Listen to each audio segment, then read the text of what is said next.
За ингээд манай өнөөдрийн подкастны зочин болвол тракнд явдаг ганц би одоо тракны жолоочуудад тохиолддог сэтгэл зүйн асуудал буюу тракнда явсараад ганцаарцсан тэр хүмүүс зориулж энэ подкастыг хийж байгаа.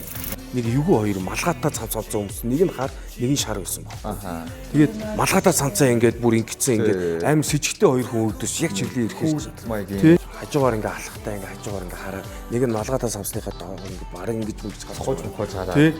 Тэгээд би нилийн хоошоо ухраад төмөр баараа ингээ барьсан ингээ хоошоо ухраад алхангаа харж байгаа байхгүй. Хэрвээ над руу дайрах юм мэдээж нөгөө төмөрөөл ашиглах юм байна. Миний хөдөлгөөрөө ингээд би кабинда хутгатай явдаг байхгүй. Нөгөө балиус гэж ярьдэн шүү дээ. Тийм хутга ойрхон тавьчихдаг. Тэгээд одоо яаж игээл амиа хамгаална шүү дээ. Өөр арга байхгүй.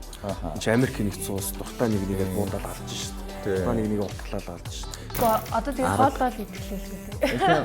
Ойлгомжтой хоолой. Ойлгомжтой хоолой тэгээд идэн л дээ. Гэтэ яг ууртай. Ер нь дийлийнхэн тийм байдаг. Ер нь хүн зүгээр ганцаараа удаан байхлаар яалтч ингээд өнгөрөхнөө бодоод өөрийгөө бодоод хийсэн бүтээсэн юмаа бодоод хийж бүтээгээгүй алдаж онсон юмаа бодоод ингээд дотгошоо болоод байдлаа буруу зүйл хийсэн болоод өөрийгөө уучлаад яг зөв. Ганцаараа явж байгаа юм чинь тий угаасаа. Тий.